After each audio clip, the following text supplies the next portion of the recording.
અને આગળ વાત કરીએ વડોદરામાં દૂધના ભાવ વધારા સામે કોંગ્રેસે વિરોધ નોંધાવ્યો છે।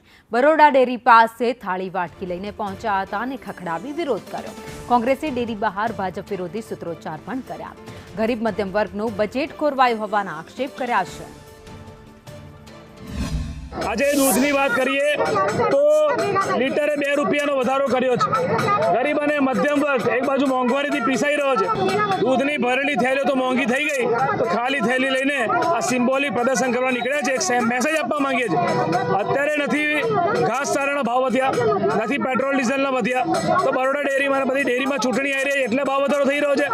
શું તમે આ શેના માટેનો ભાવ વધારો છે? સિટી બસની સેવા આપવી એની માટે અમારી પણ એક આખું જે દૂધના ભાવ વધ્યા છે એના ઉપર ગૃહિણીઓને આજે નાના નાના બાળકો હોય, છોકરાઓ હોય, એ બધાને આજે જે દૂધની થેલી 2 રૂપિયા વધી ગયા એ બધાને નાના છોકરાઓ માટે તો બહુ તકલીફો પડે કે આજે ઘરમાં શાકના ભાવ વધેલા હોય, દૂધના ભાવ વધેલા હોય, બધામાં તકલીફ છે। આજે દૂધના ભાવમાં જે 2 રૂપિયાનો વધારો થયો છે 1 લીટરે, એના માટે અમે અહીંયા ભાવ વધારાનો અહીંયા આક્રોશ બધી બહેનો લઈને આવી છે। કારણ કે બહેનોને જોશો કે મધ્યમ વર્ગના ઘરમાં પણ તમે જોશો તો આજે એક કોથળી દૂધ 500 ગ્રામ દૂધ 2 દિવસ ચલાવતા હોય છે, એની જગ્યા પર અત્યારે 2 રૂપિયા વધી ગયા છે। તો એના માટે તો અઘરું જ પડે છે મધ્યમ વર્ગને પીસાવવું બહુ